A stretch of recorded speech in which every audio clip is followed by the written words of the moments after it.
Hello and welcome back to English Today. This is the second DVD of the beginner level, and in this DVD you will see 3 more episodes of our story, That's Life. And then in our special TV programs there will be a debate about low-cost airlines and an interview with a sports expert about football training. Then, in the grammar section, we will study the simple present, frequency adverbs, some and any, there is, there are, and also making suggestions. Now remember, if you have problems understanding anything, use the subtitles. Okay, so enjoy studying and have fun.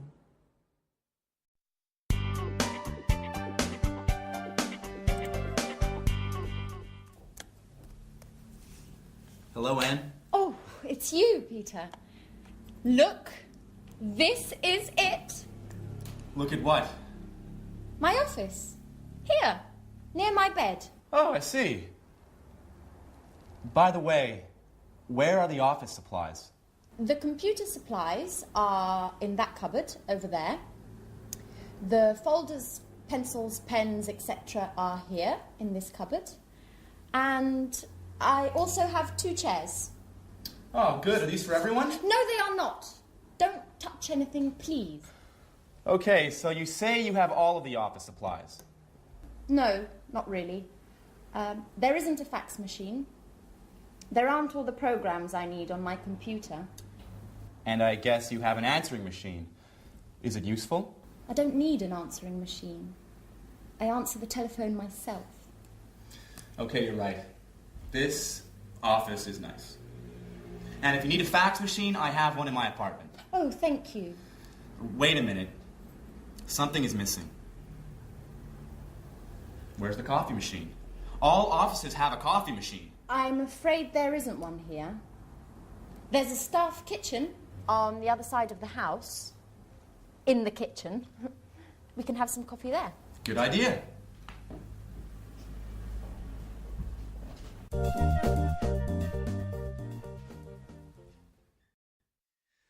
Hello and welcome back to English Today. How are you? Now, in that last episode of That's Life, did you notice that Anne described her office? And the most important thing for Peter was what? The coffee machine. Strange. Now, I want to look at the language that Anne used. She used there is a and there are some. Let me explain that to you. Now, if you have a single object, for example, like a glass, then we say there is a glass on the table, or there is a hat on the table, or there is a computer on the table. Okay? Now that changes when we have more than one object. Like these pens, for example. We say there are some pens on the table. Okay? There are some pens on the table. And therefore, in this example here, books, there are some books on the table. There are some CDs on the table. So you see how it changes. Now, let's go and look at that on the screen. You can see it written. So we said, with singular objects, we say there is. The examples are, there's a computer in Anne's office. There isn't a fax machine. That's the negative. There isn't a fax machine. There's a table in the studio, and there isn't a coffee machine, which Peter can't believe. Now look at the plural form. We say there are some office supplies in the office, and there are some pens and pencils, okay? And we also use that for the exact number of plural objects. So, for example, there are 2 chairs in Anne's office, and there are 4 pictures, for example, in her studio. All right, so that's an introduction to there is and there are some. Now, in the next lesson, we're going to look at the difference between some and any, which is very important. So listen out for that in the next episode and then come back here and we'll work on it. All right? See you later. Bye. Do you want milk with your coffee? There's a bottle in the back of the fridge. I prefer it without milk, but with some sugar. Oh, I'm afraid there isn't any sugar. Well, that's okay. Black coffee is good too. Do you have any of those great cookies? Oh, yes. There are some cookies over here.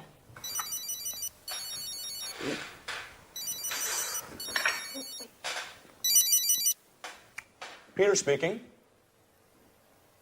What? An audition? No, not at all. I'm free. Great. Bye. Well, finally, an audition. Wonderful. When? Next Monday at the Opera Theater. These cookies are fantastic. Are there any more? There are some more in the box. Thank you. Bye, Anne. Time for music. Hey! Take your dirty napkin away from my kitchen.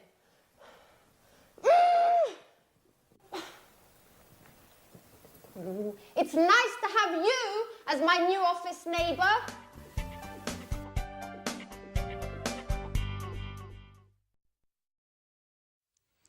Hi again. Anne's a bit difficult, isn't she? Yeah. Now, this is a lesson about some and any. Remember, Peter said, "Can I have some coffee and some biscuits?" Well, I want to talk to you about that right now. Now, in order to understand some and any, we have to understand the difference between countable objects and uncountable objects. So, these things here are ingredients to make a wonderful English lemon cake. Let's divide them into countable objects and uncountable objects. Let's start with these. Now, these are lemons. Countable means you can count them. Uncountable means you can't count them. Can you count these? Yeah, 1, 2. So, these are countable, so there are some lemons. Now, what about these? These are nuts. Can you count these? Yeah, 1, 2, 3, etc. So they are also countable. So we say there are some nuts on the table. Now, what about this? This is marmalade. Now, can you count marmalade? Well, you can count the container, but not the marmalade inside. So this is uncountable, and we say in English, there is some marmalade. It's a singular verb. So we put it here, it's uncountable. Okay? Now, let's look at this. What's this? This is salt. Salt. Now, is this countable or uncountable for you? Countable or uncountable? Well, it is very difficult to count all the little bits of salt. So this is uncountable. We put it here, all right? Now, next thing, these two. Eggs. Countable, uncountable, 1, 2, countable. There are some eggs. This here is spices. Spices. Now, these you can count. So we say there are some spices. What about this? Milk. You can count the bottle, but can you count the liquid? No. So all liquids are uncountable, and we say there is some milk. There is some milk. So singular verb. Put that there. Now, what have we got here? Butter. Butter. Can we count that? Well, we can count a packet, yes, but the butter inside? Exactly, no, we can't count butter. So there is some butter, we put it here. Good. Now, what else have we got? Flour. You know, flour we use to make pizza, to make cakes. Is that countable? Exactly, it's not countable. It's like salt, like sugar, like coffee. So we put this here, uncountable. And the last thing, this. What's this? Water. Is water countable? No, it's not. So water goes with the uncountable. There is some water. It's quite difficult, hey? Let's look at the screen to see that written, all right? And we will do a general summary. So we said countable objects in the plural. In the positive form, we say there are some lemons on the table.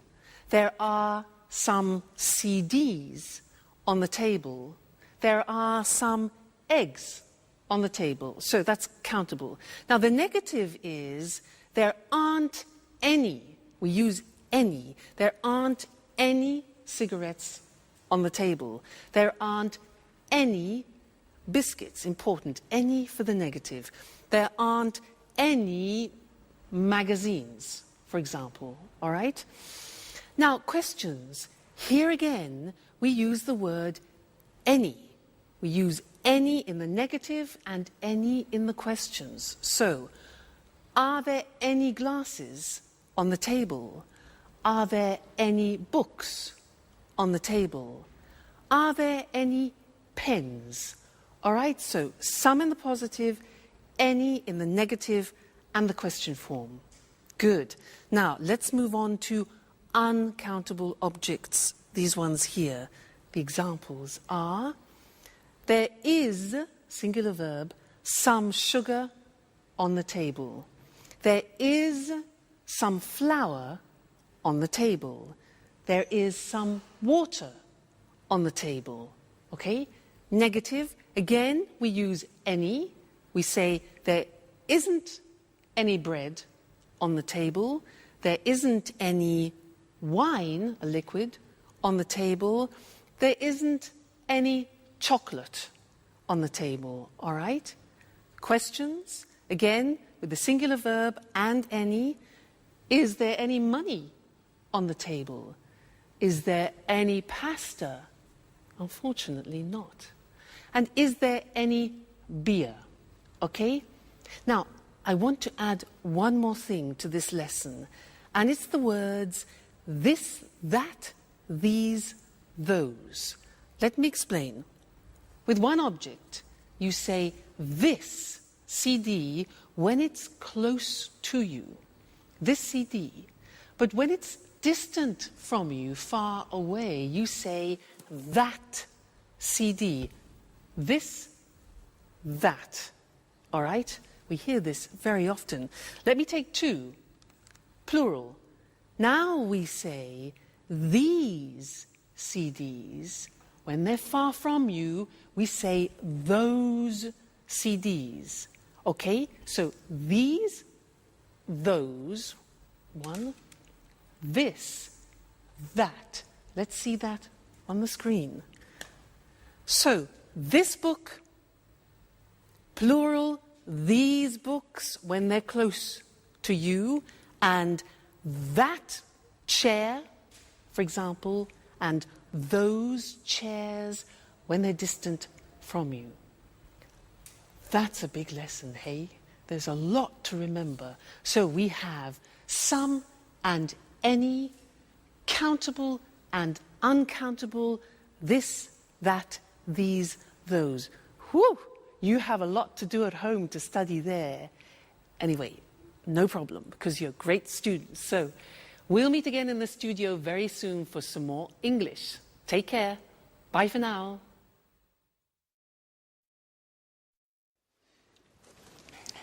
Yes, I always go shopping on Saturdays. The first thing I do on Saturday is drive to the supermarket. I sometimes go shopping on Saturdays, but usually I sleep late. I'm always so tired on Saturdays. I'm never tired on the weekend. The weekend is a time for fun. I paint, go jogging, go out with some friends. Unfortunately, I sometimes have to study. Oh, I sometimes do a little work at the weekend.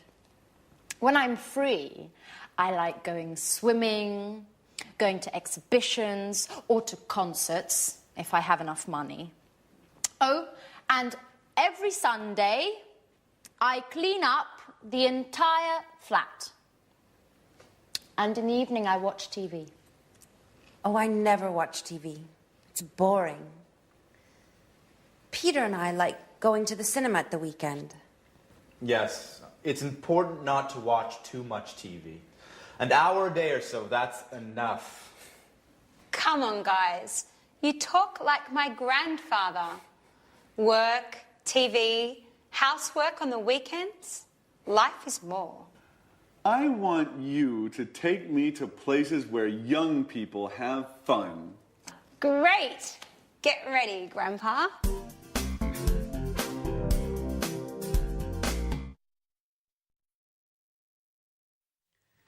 Hello and welcome back again to English Today, your live English language program.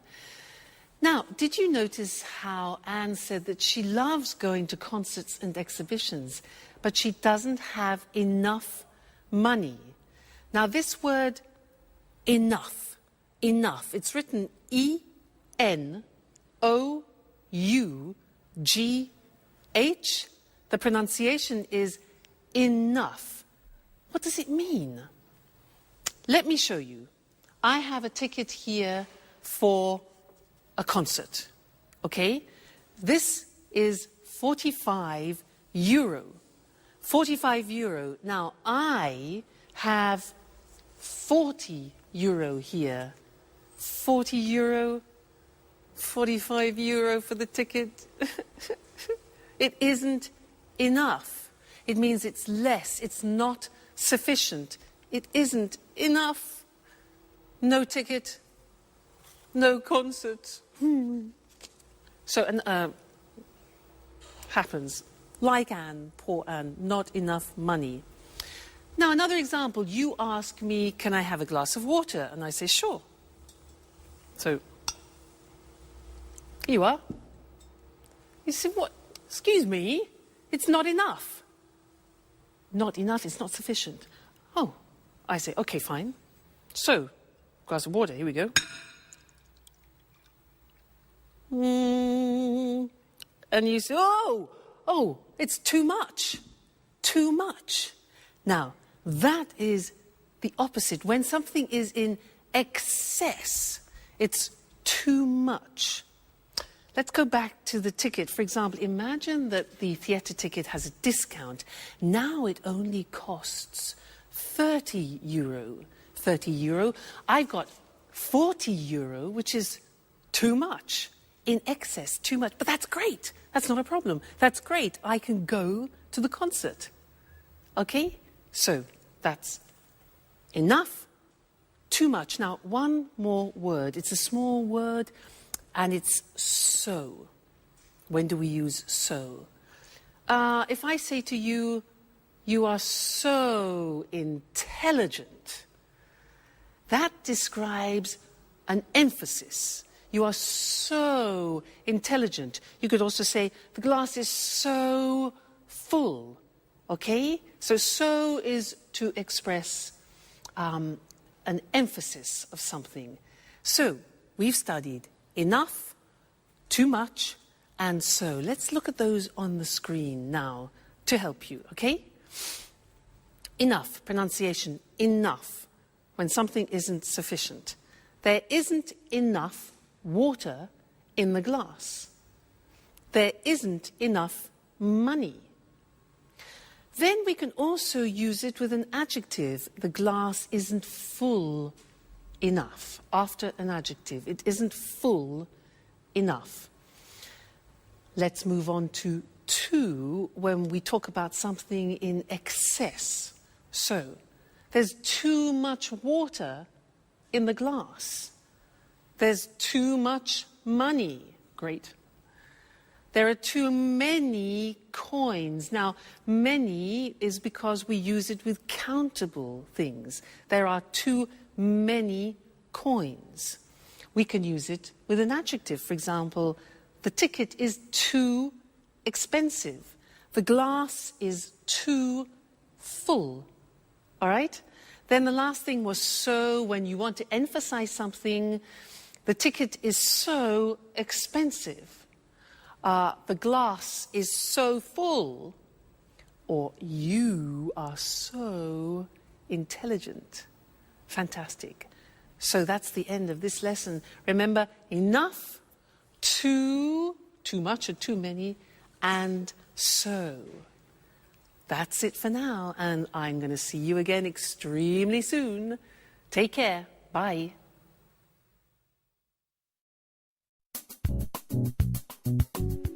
Work is so hard, guys. I wake up at 6:30 every day, have breakfast, and take the train to work. Every day. I know. I get up at 7, but I have a friend at work who usually gets up at 6. Why? That's too early. It takes him an hour to drive to work. Wow, that's a long drive. Yes. But he lives in the country. I think he's lucky. Every weekend he can go for walks in the woods, not in traffic jams. I guess that's pretty nice. He lives in the countryside, but works in the city. A pretty nice combination. What about you, Sharon? What time do you wake up? I usually get up at about 9 o'clock, but I live in the city. It's easy to get to work. Yes, but you get home very late. Often 6:30 or 7. You know, I sometimes have 5 or 6 groups of tourists a day. You work too much, my dear. And you sing too much, Peter.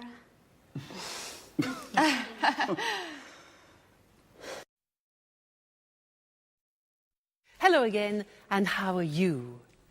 Now, from that last conversation, we learned that Sharon works too much and Peter sings too much. How about you? Do you work too much?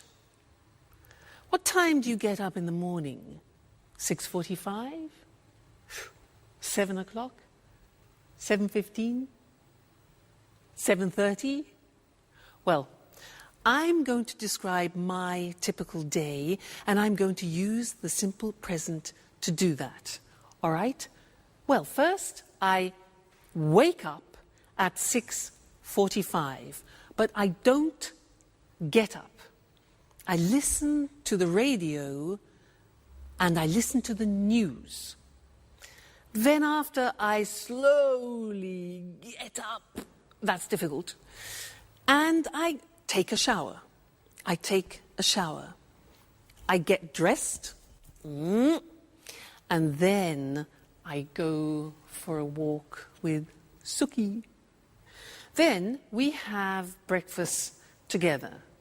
She has dog biscuits, and I have toast, marmalade, and butter. Then I go to work on my scooter. Now, my boyfriend has a different day because he goes to work at 8 o'clock at night. Remember, he's a jazz musician. Now, did you notice I said he goes to work? That's because with the third person we add an S, goes. He goes to work at 8 o'clock and he comes home at 3 o'clock in the morning because he plays jazz concerts. Then he goes to bed and he gets up at lunchtime at 1 o'clock.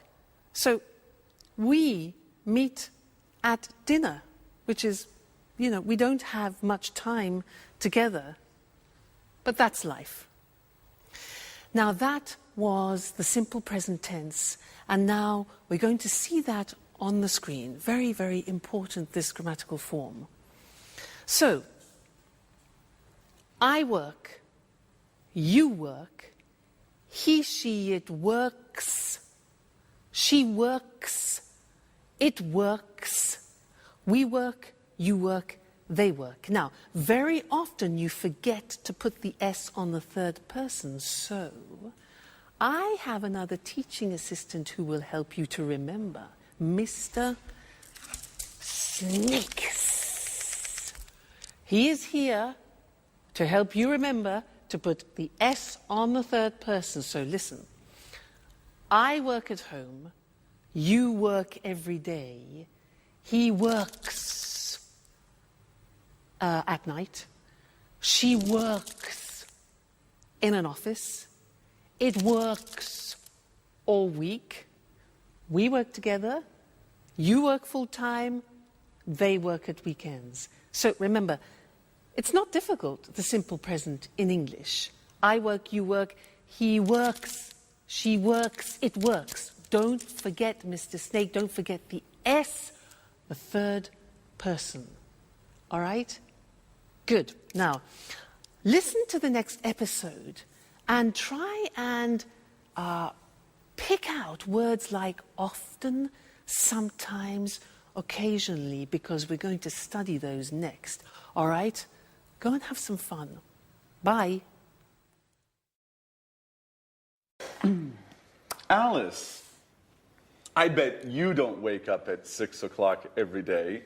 Tell us something about your typical day at university. Well, I sometimes have classes in the morning, but I usually have classes in the afternoon. On Mondays, I always attend lectures in the morning. And where do you study? I usually study in the library, but I sometimes study at home too, when I don't have classes in the morning. My friend David also studies at your university. Do you remember him? David Leary? Yes, I occasionally see him in the library, and sometimes in the park. In the park? Doing what?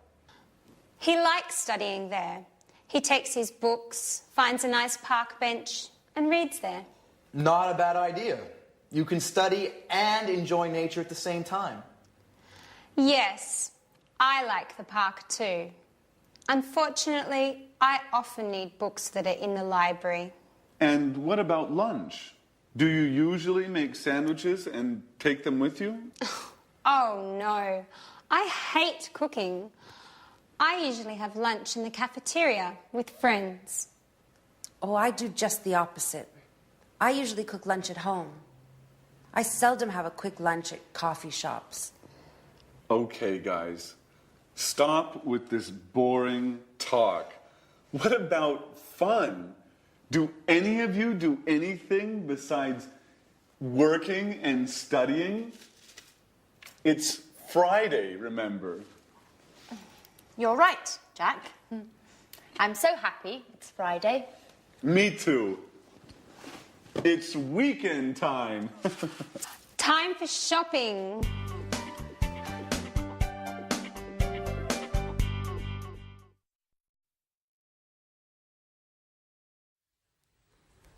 Jack really knows how to provoke Anne, doesn't he? Did you notice those words? Sometimes, always, occasionally? Because we're going to study those now. And in English, they're called the frequency adverbs. And we usually use them with the simple present tense. And they describe how many times you do actions, frequency adverbs. Now, to help me introduce them, I have another teaching assistant. This is, ta-da, Mr. Dinosaur. Mr. Dinosaur is here to help you with the frequency adverbs. Dinosaur, D-I-N-O-S-A-U-R. Now, let's see at the screen how Mr. Dinosaur is going to help you. Well, look at the screen. Now, we're talking about adverbs of frequency, things which describe how often you do something, like habitual actions. Dinosaur. Look at the screen. We have D-I-N-O-S-A-U-R. Now, these letters represent a frequency adverb. Let's see if you can find them. What do you think O is? When you do something a lot. Yeah, often. O is often. What about N? When you do, N is never. Good. N is never. What about A? Something that you do a lot. A is always. Good. What about S? S is sometimes. Very good, sometimes. Now, U is for usually. Usually, it's a habit. What about R? R stands for rarely. That's difficult to pronounce. Rarely. And the last one, look at the top. We've got D. Monday, Tuesday, Wednesday, Thursday, Friday, Saturday, Sunday is, a bit strange this, every day. All right, so those are the main frequency adverbs. Every day, never, often, sometimes, always, usually, rarely. You notice sometimes is also the same as occasionally, and rarely, another way to say rarely is seldom. Okay, now, the important thing about Mr. Dinosaur and the frequency adverbs is where to put them in the sentence. Now, look at the examples. We put them in front of the main verb. So, I never go out. You always arrive late. He usually gets up at 7.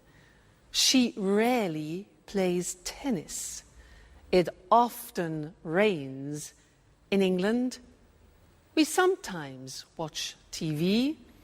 You occasionally drink wine. And the last one is different. Every day they drive to work. Usually every day we put at the beginning. But the others are always before the main verb and after the subject. Now, one problem. There is an exception to the rule, which is typical of the English language. And what is the exception? The exception is the verb to be. The verb to be is always an exception in English. Let's see how that works. Look at the example. He isn't often late. We are sometimes in a hurry. You see the position. The position of the frequency adverb is after the verb to be, not before. And that's the rule. So he isn't often late. We're sometimes in a hurry. They're never at home. And I'm always tired. So those are the frequency adverbs, very important, and we use them to describe our habitual actions. Now, in the next episode of That's Life, listen for this word, enough. Enough. It's a very strange word, because we're going to talk about that in the next lesson here in the studio. So, go and see That's Life. Bye.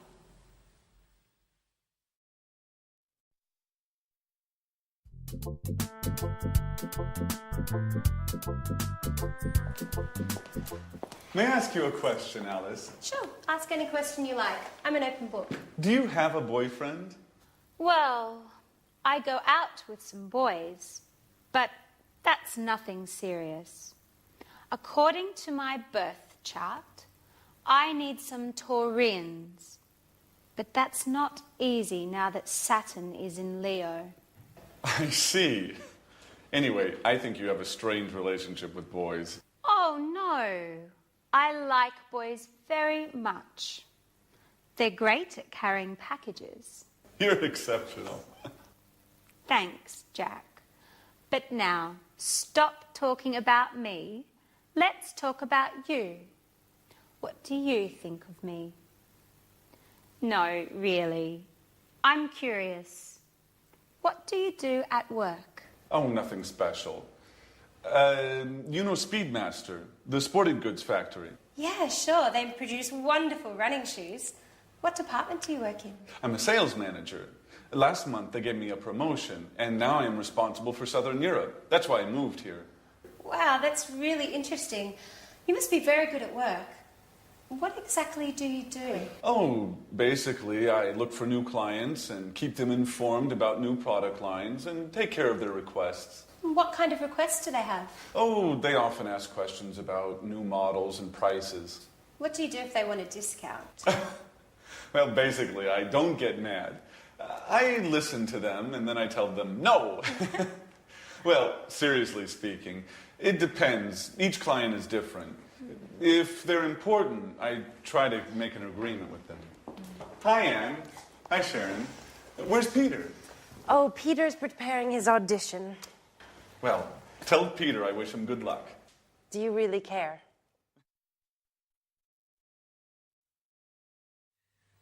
Hello and welcome back to English Today for some more live English.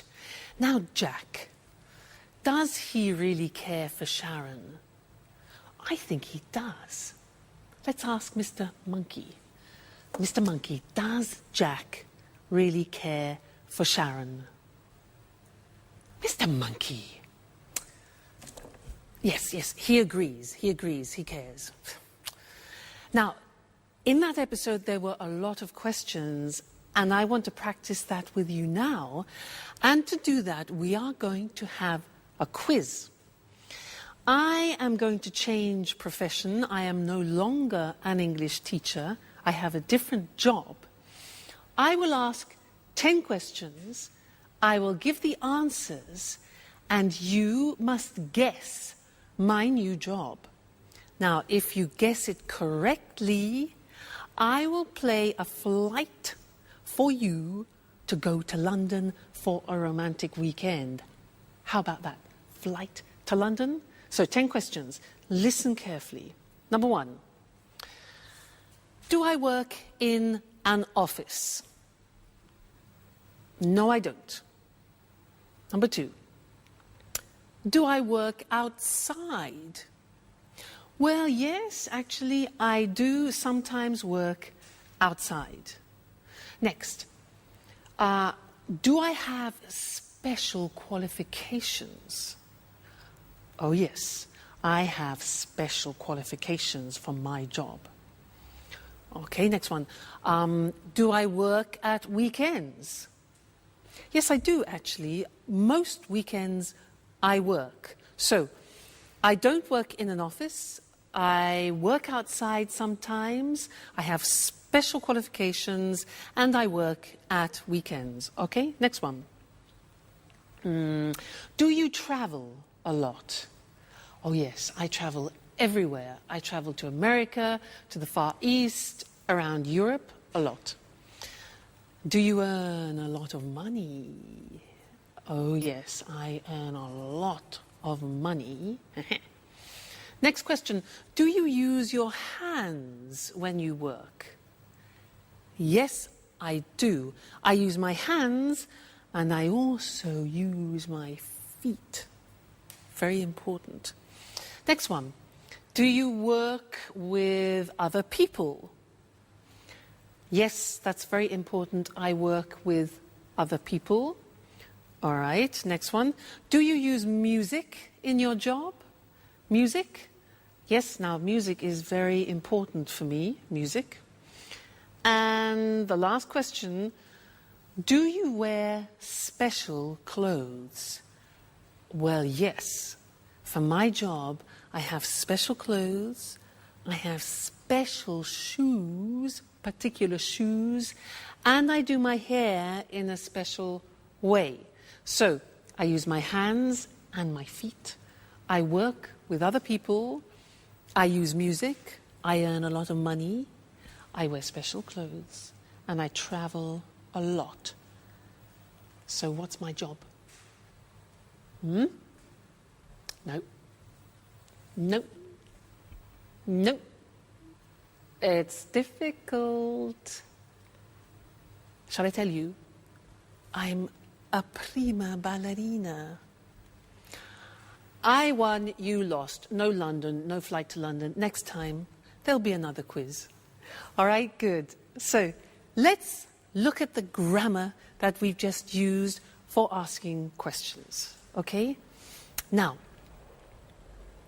we have the question form with the question word like when, the auxiliary, do, I, the subject, and then arrive, which is the verb.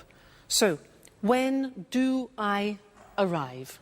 Okay, that's a typical question in the simple present. Look at the next one. What do you do at work? What do you do? Next one now, this is important, and we need Mr. Snake, because it's who does he work with? Remember, does, third person, the S, do becomes does. So, who does he work with? Next one, why does she study? Third person. How much does it cost? Again, third person, it. When do we leave? Where do we live? And how do they speak English? Okay, so remember, third person does is the auxiliary plus the infinitive. All right, so those are the English question forms. Now, in the next episode, listen out for the negative form, and then we'll study that together. Okay, so have fun studying, and I'll see you again very soon. Bye.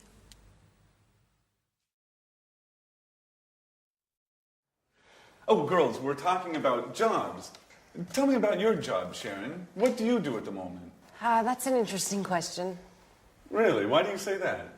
Well, you know I have a degree in archaeology, but now I'm doing something quite different. Do you have a part-time job? No, unfortunately, it's a full-time job. I work for a travel agency. Oh, what do you do? I give tours around the city. I bring tourists to monuments and museums and other interesting places. Oh, that's nice. Could I have you as a tour guide for one day? I'm sorry. I only work with groups, usually with Japanese people. Oh, well, I'm a black belt in karate. Very funny, but it's not enough. It's too bad. Anne, stop cleaning for a moment. Sit down and tell me about your job. Okay.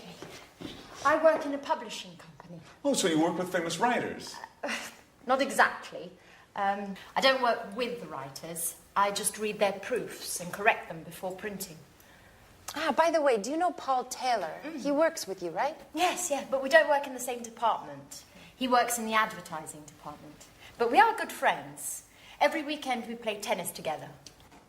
Play tennis? I'm jealous. Do you play tennis too? Do you want to play with us? Well, just joking. I don't play tennis that well. Only karate.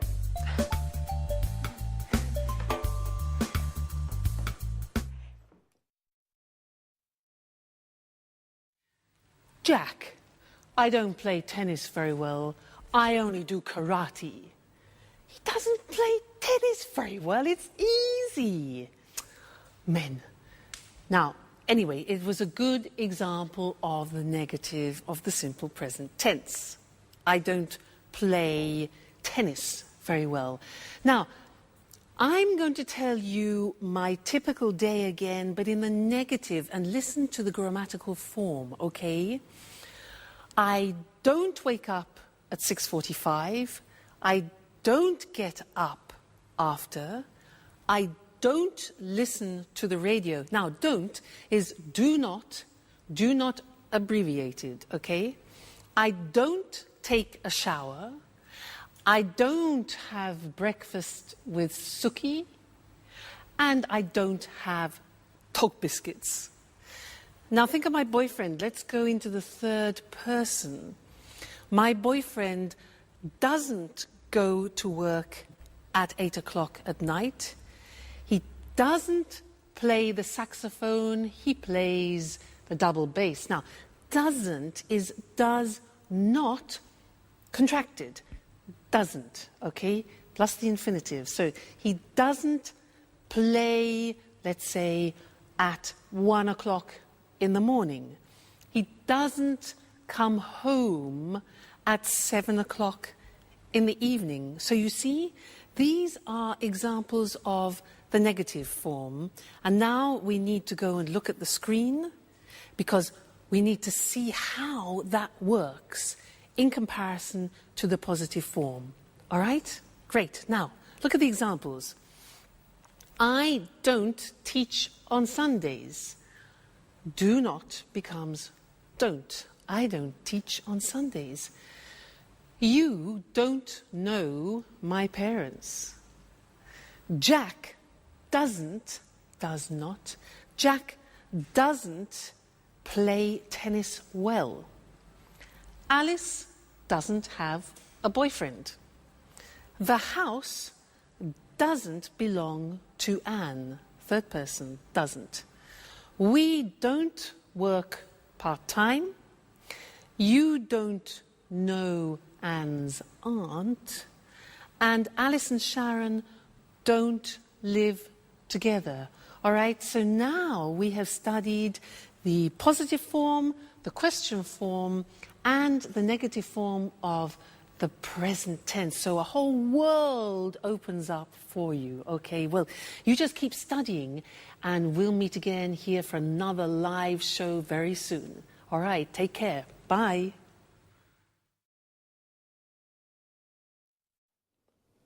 Good evening from Eric Brown. Welcome to another edition of Let's Talk. With me here in the studio are Marie and Tom. Hello, Marie. Hello, Tom. Hello, Eric. Well, today, let's talk. Let's talk about what, Marie? Low-cost airlines. Very interesting. You're right, Eric. You know, there are 90 low-cost airlines in Europe today. Really? So many? Yes, that's right. 90. Lots of people fly with low-cost airlines. Of course. It's very cheap to fly with these airlines. It's not always cheap, Marie. It's cheap to fly midweek on Tuesday, Wednesday or Thursday, but it's not cheap to fly at weekends on Saturday or Sunday. But are the planes safe? Yes, the planes are usually new, so they are safe. That's good. It's important to fly in safe planes. And what about the tickets? Is it easy to find them? Yes, it's very easy. I usually buy my tickets online with my credit card. Well, I travel a lot. Really? You're a real expert on low-cost airlines, Marie, aren't you? Yes, I am. My boyfriend lives in Berlin. Oh, and how often do you visit him? I go to see him twice a month. Oh, I see. And are the flights on time? Yes, they're usually on time. I leave work at 5:30 in the afternoon and arrive at the airport at 6. Perfect for the check-in. That's very convenient. You're lucky, Marie. Usually low-cost flights leave from airports a long way from the city. What time's your flight?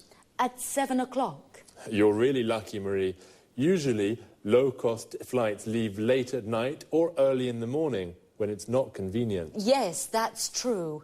And yes, I am very lucky. Is there any food on the plane? Yes. Passengers buy drinks and snacks. Remember, the drinks and snacks aren't free. You have to pay even for a glass of water. That's true, but it doesn't matter. I arrive in Berlin at 8:30, just in time for a pizza with my boyfriend at Bella Napoli. A very good pizzeria, the best one in Berlin. Oh, that's great, but for us, it's time to say goodbye. Okay, low-cost airlines. Today, there are many low-cost airlines throughout Europe. They are very easy to use, and they are cheap. And the planes are safe, and they are usually on time. Very interesting, very, very interesting. Thank you, Marie. Thank you. And thank you, Tom. Thank you. And goodbye. And see you again soon on another edition of Let's Talk. Well, low-cost airlines really make traveling easy. For many people, flying is very simple, like taking a bus. Now let's take a look at some very useful vocabulary and expressions you just heard. The check-in is the place where you show your passport and leave your luggage. In English, it is also a verb. We say, I check in at 7, or where's the check-in for Berlin? When we talk about cheap prices, we mean it doesn't cost very much, and expensive means it costs a lot. My ticket to Berlin is 600 euros. It's expensive. Your ticket is 100 euros. It's cheap. Her ticket is 30 euros. That's very cheap. To say what airline we use, we say fly with, followed by the name of the airline. I fly with Air Liverpool, or the type of airline. I fly with low-cost airlines. And what about when you want to ask if the plane is late? We can say, are the flights on time? If the flight is at 7 and it goes at 7, it is on time. But if the flight is at 7 and it goes at 10, it's late. Marie said, I buy my tickets online. This means she uses the internet to buy her ticket.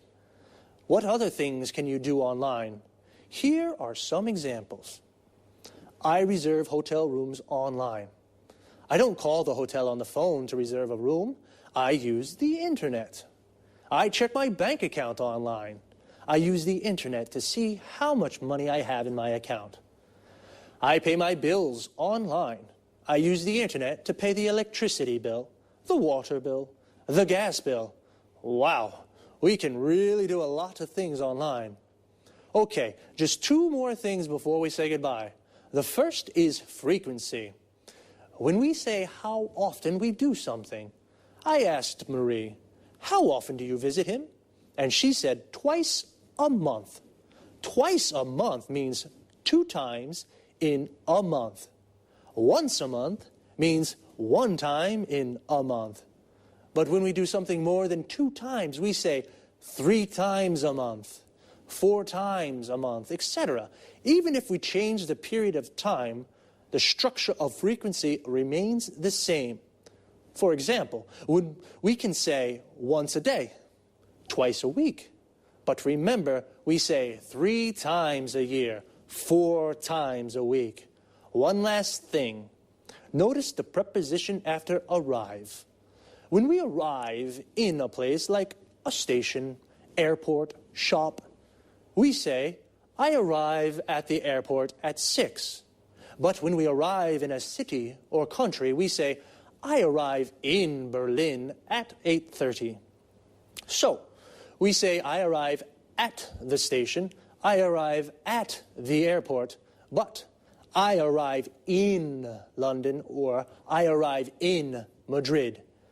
That's about it for now. Take care and see you soon.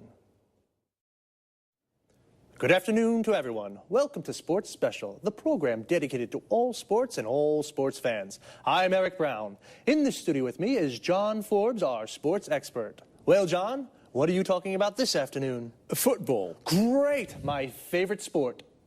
It's not only your favorite sport, Eric. Millions of people love football. Of course. It's a fantastic game, the best in the world. Well, maybe, but remember, Eric, football isn't only about fame, success, and money. Oh, a lot of money. Professional footballers earn millions of euros. That's true, but football is also about hard work, fitness training, stretching, and jogging almost every day. Really? How often do professional players train? They go jogging every day at 8 in the morning, and then they work out in the gym. Ah, so much exercise. And that's not all. Really? What do you mean? Well, they also practice football 3 or 4 times a week with the team. And where do they train? They usually do fitness training at the football ground. First they do stretching, then they practice shooting. Is the coach with them during the training? Yes, of course. The coach is very important for the team. He shows the players good techniques for passing, dribbling and heading. And he decides who plays in the matches. How many matches are there in a football championship? 30, more or less. You know, football championships take place in the winter, usually from September until June. And when do they play matches? At weekends, but the big clubs also play during the week for the European Cups. Oh, championships, European Cups, training. Footballers are very busy. Yes, they are. The only time they rest is in the summer. Well, holidays only in the summer, but what about fun? For example, can the players have a beer after a match? Of course, Eric, especially if they win. A beer is a perfect way to celebrate a victory. Well, a footballer's training routine is very hard, but it is very rewarding too. Okay, thanks to our expert, John Forbes. And goodbye to all football fans and sports lovers. See you again soon for a new edition of Sports Special. First of all, football and soccer are the same thing. Football is the British word, and soccer is the American form. But they are exactly the same thing. So, let's take a look at some of the vocabulary we use to talk about football. Do you like football? If you do, then you are a football fan. Like me. Do you support a team? I support Inter. We say that we support a team when we are a fan of that team. So, what is a team?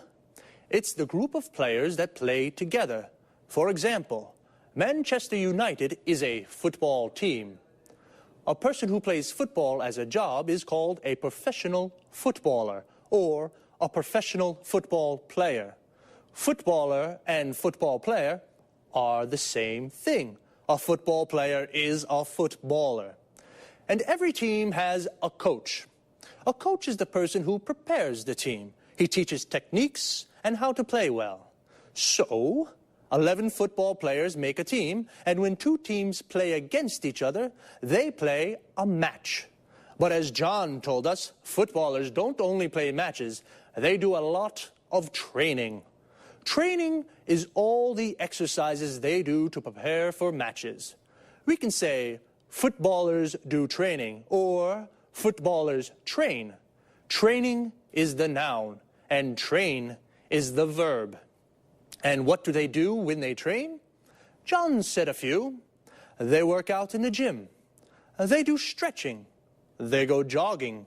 And they practice football skills. John also mentions some of the skills or techniques that footballers practice. Passing, which means to pass or kick the ball to another player. Dribbling, which means to move the ball forward with the ball. Shooting, which means to shoot or kick the ball into the goal. And heading, which means to hit the ball with your head. It's a lot of hard work. I think they definitely deserve a beer when they win.